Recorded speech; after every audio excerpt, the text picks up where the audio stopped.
Olá, tudo bem? Hoje nós vamos falar um pouco da modernidade e do iluminismo. Ok, nós já aprendemos sobre a escolástica, com Tomás de Aquino, que tem a sua grande expressão. E como lá em Tomás de Aquino, nós tivemos a introdução do aristotelismo, né, que vem através de Averroes. Mas são esses fatores, a introdução da obra de Aristóteles, que acaba, curiosamente, sendo um fator de crise para essa mesma escolástica. O aristotelismo, via Tomás de Aquino, se tornou um modelo filosófico, um paradigma filosófico para a filosofia cristã. E houve esse averroísmo, com a leitura de Aristóteles e Averroes, que defendia a separação entre razão e fé, filosofia e teologia, essa introdução dessas ideias na Europa Ocidental, pouco a pouco a escolástica entrou em crise. E não deu para ficar apenas com a lógica aristotélica. Veio uma forte influência também da questão científica, da experimentação que Aristóteles defendia. E então, chegou a crise. O que aconteceu também? Nós tivemos alguns fatores históricos que levam esta crise que começa na escolástica a se acentuar e a gestar o pensamento moderno. Vamos ver? A gente tem uma passagem do feudalismo para o capitalismo. Começa a ter o surgimento das cidades, a burguesia, comércio, e uma nova classe de pessoas que não são os nobres, né, mas que se relacionam, que viajam e que têm dinheiro. E ocupam um lugar dos antigos proprietários de terra, dos grandes proprietários, senhores feudais. Os estados nacionais começam a se consolidar. Então, a monarquia absoluta, ela se torna um padrão. A gente tem o mercantilismo, alguns estados se fortalecem economicamente e, um fator fundamental também, as grandes navegações e as colônias. Um novo mundo que aparece e que traz novas questões e inquietações. Desde a questão de como chegar lá, as navegações que são feitas, e se busca uma circunnavegação, então começa a se trabalhar a ideia de um planeta que não é plano. Uau! Também acontece a reforma protestante. E esse cristianismo ocidental, ele se fende, ele se divide também. E com a reforma protestante, o sujeito ganha um papel fundamental. Por quê? Porque o conhecimento passa a ser visto como algo acessível a todos, sem mediação, já que o acesso a Deus também se faz assim, sem mediação de pessoas. Se eu chego a Deus sem precisar de outras pessoas, por que eu não posso fazer ciência? Por que eu não posso estudar de uma forma que também não necessite de uma autoridade me dizendo o que eu devo ou não devo ler? Né? Temos uma revolução científica. Lembram da leitura de Aristóteles? Que trouxe essa questão da experimentação, de mão na massa, de volta, de olhar as estrelas, para estudar as estrelas, de olhar as plantas, né, para estudar as plantas, de, enfim, ir ao mundo e aos objetos. Pois bem, é o empirismo, aprender pela experiência. E isso vai provocar uma revolução científica. Tem a invenção da imprensa, que torna o conhecimento muito mais acessível, porque agora os livros não precisam mais ser copiados um a um. podem ser produzidos.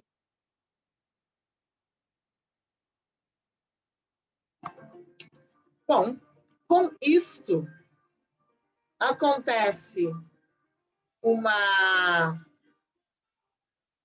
inversão, uma queda, uma mudança de paradigma, de modelo também, entre o teocentrismo medieval, que apontava para cima, para Deus, para o saber mediado por Deus e pelas suas autoridades constituídas, a igreja, no caso, baseado na teologia. E agora a gente passa para o modelo antropocêntrico, que olha para a nossa realidade, que olha para o mundo em que a gente vive, o saber experimental, uma filosofia laica, de estudar o nosso mundo. Então, de um olhar para cima, nós passamos a ter um olhar para o mundo. E neste mundo, o ser humano se torna o centro. É o que ocorre com o Renascimento, por exemplo. Giorgio Vasari usa esse termo pela primeira vez para falar da retomada do estilo clássico na pintura de Giotto. Esse é um quadro de Giotto que a gente tem, e o muito interessante que a gente tem na obra de Giotto é que quando ele pinta, por exemplo, os santos, quando ele pinta as paisagens antigas, paisagens humanas, ele começa a utilizar rostos humanos, de fato. Ou seja, ele começa a observar quem é e como é o ser humano para reproduzi-lo.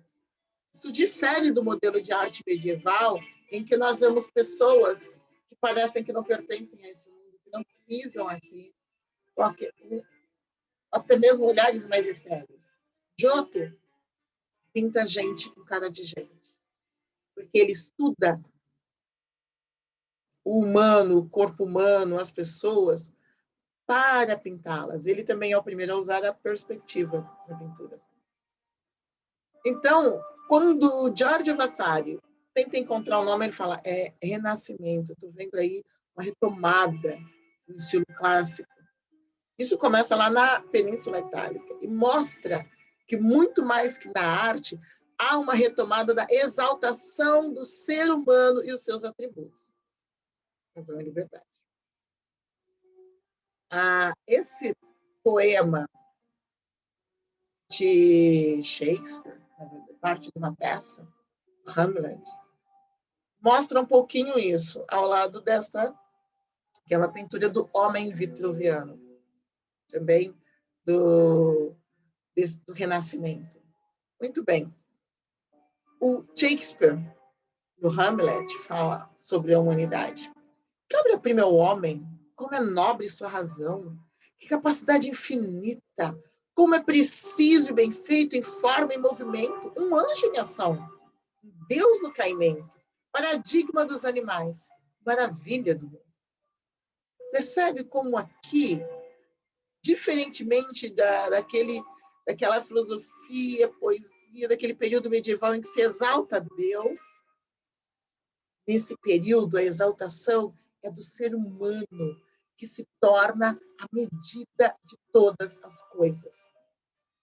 Novamente, não se olha para o alto, no sentido de olhar para Deus, olhar para a teologia, se olha para o mundo, e esse mundo tem um rei, esse mundo tem um soberano, e esse soberano é o ser humano, medida de todas as coisas. A retomada de uma máxima de Protágoras, que foi um sofista grego. O ser humano é a medida de todas as coisas. E é por isso que na arte, na poesia, na filosofia, na ciência, o ser humano é valorizado com a sua experiência, com a sua forma, com o seu conhecimento. A gente tem uma revolução científica, que a gente vai falar aqui, né?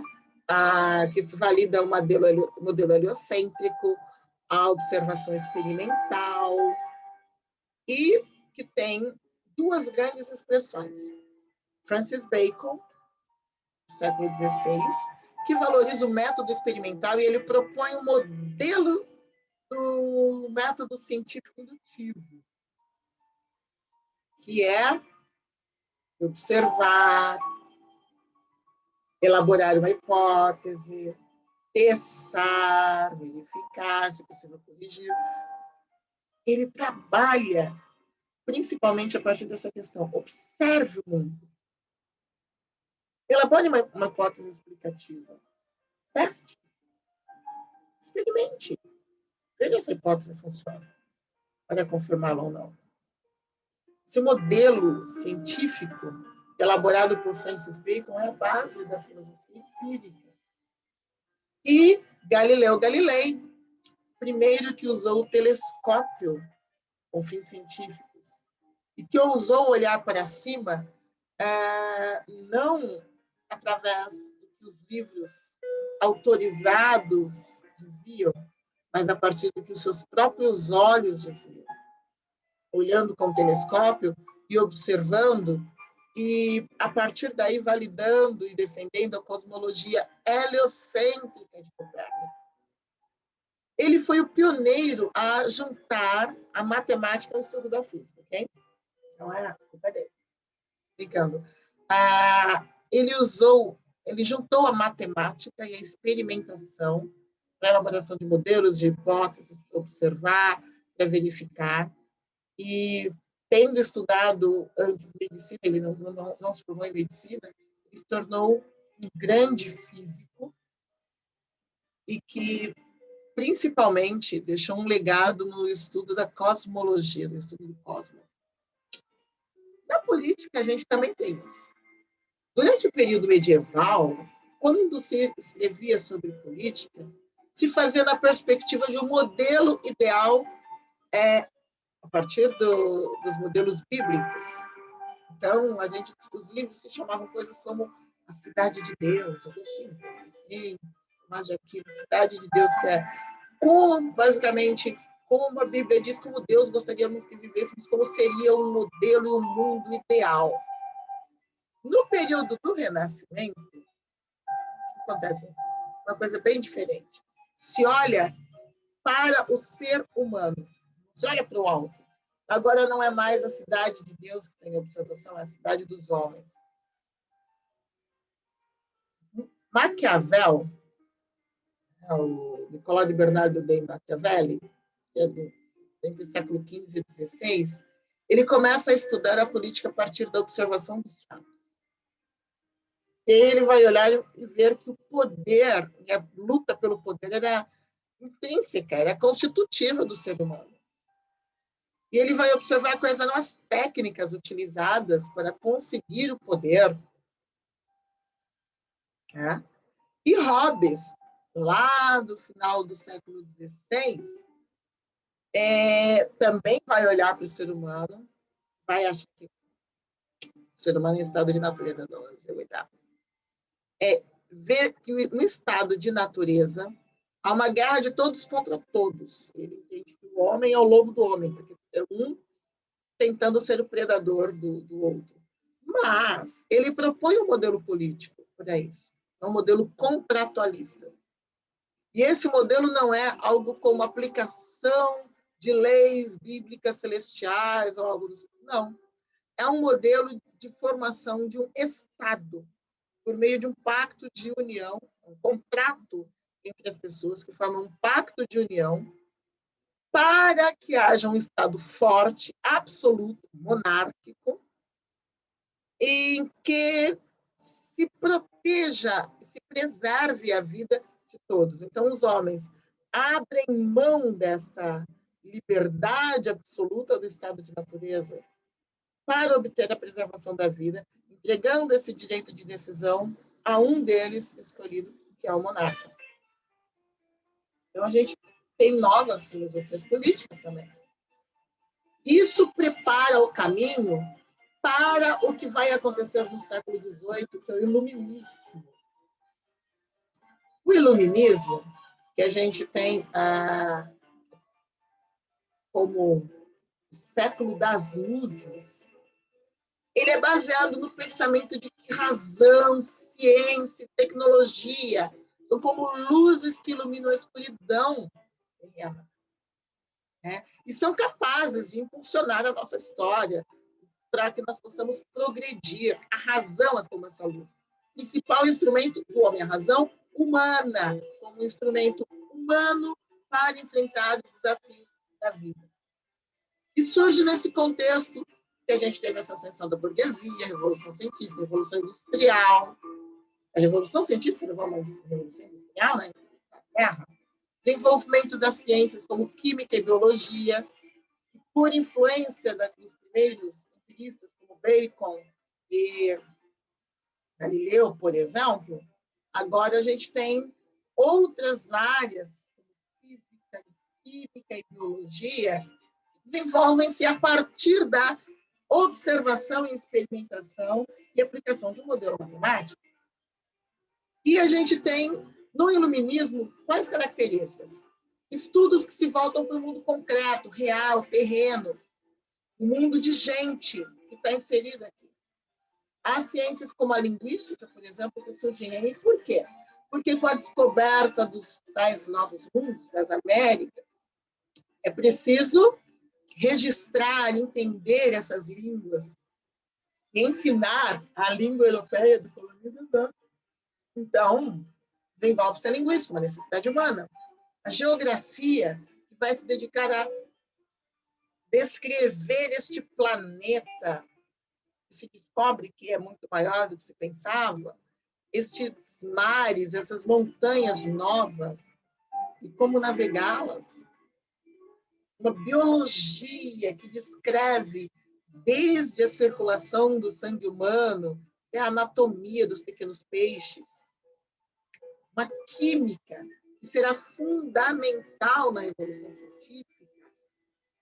Os novos materiais e métodos, que até pólvora, que passa a ser largamente utilizada. Pólvora que não é uma invenção europeia, mas vai se disseminar bastante nesse momento. É o iluminismo, que recebe alguns nomes diferentes, de acordo com os lugares onde ele está, mas que estão sempre remetendo à mesma ideia de luz, de iluminação. É a Ilustração na Espanha, iluminismo, o Cycle de Lumière na França, eu não sei como se chama em francês, o Lightning na Inglaterra, Aufklärung na Alemanha, iluminismo em Portugal. Tudo remete à ideia de luz, a razão humana como luz. Duas figuras interessantes e principais que nós temos aqui são Rousseau, Jean-Jacques Rousseau, que é genebrino, ele é suíço, mora na França, ali no século XVIII, e que é um contratualista. Ele escreve um contrato social, nós vamos ver posteriormente o que é o contratualismo, mas basicamente a gente já viu que o Hobbes é um contratualista, agora a gente tem o Rousseau, defendem a ideia de uma sociedade firmada num pacto social. E algumas ideias deles são que todos os homens são iguais, bons e livres, ao contrário de Hobbes, que dizem que o homem é mal por natureza. Para o Rousseau, todo mundo é igualmente bom, livre. A vida natural, o estado de natureza, é de uma vida boa, pura, leve, em contraste com uma vida civilizada que foi corrompida pela avareza, artificialidade, falsidade, vício. E aqui é a origem do mito do bom selvagem, de que sem essa vida, entre aspas, civilizada, nós seríamos todos bons e puros. Então, a vida em estado de natureza seria esta vida de pureza, de liberdade. E não é porque a vida civilizada foi corrompida que ela significa que só podemos viver no estado de natureza. O Rousseau propõe um contrato social, uma refundação da sociedade, com base no contrato social em que o soberano escolhido governe segundo a vontade geral do povo, e não segundo o que ele quer. Um sistema democrático. e tendo sempre em vista o bem comum, a preservação do estado de liberdade, da dignidade de todos, da autonomia de todos. É bem diferente de Hobbes. Tá? Bom, lá na Alemanha, nós temos o iluminismo, que é na França, quer dizer, e lá na Alemanha, Hofklaro. Rousseau é um dos principais representantes na França. Na Alemanha, temos Kant. Kant, que é do século XVIII também, nasceu numa cidadezinha muito pequena chamada Königsberg. E ele não sai dessa cidade. Essa cidade, na época, era parte da Prússia, hoje é parte da Rússia. Mas, enfim, era a Alemanha, na época era a Prússia. E ele vai defender a ideia de um ser humano que é racional, que ele pode ser submetido a uma minoridade ou se emancipar. Ele tem as condições, ele tem a racionalidade, mas isso não significa que ele use. Para usar adequadamente essa racionalidade, ele precisa se emancipar. Esse processo de emancipação é chamado de Hofklaro, iluminação, ilustração. É quando se sai daquela minoridade que se faz tudo que os outros querem, em que se obedece à vontade do outro, esse estágio infantil, para a consciência da força, da independência e da autonomia. E aí sim, a capacidade de decisão, de autolegislação. Essa é uma ideia de Kant, o iluminismo alemão. O iluminismo, portanto, tem no centro a ideia de um ser humano dotado de liberdade, razão e dignidade por si. Coloca as bases da sociedade moderna e contemporânea.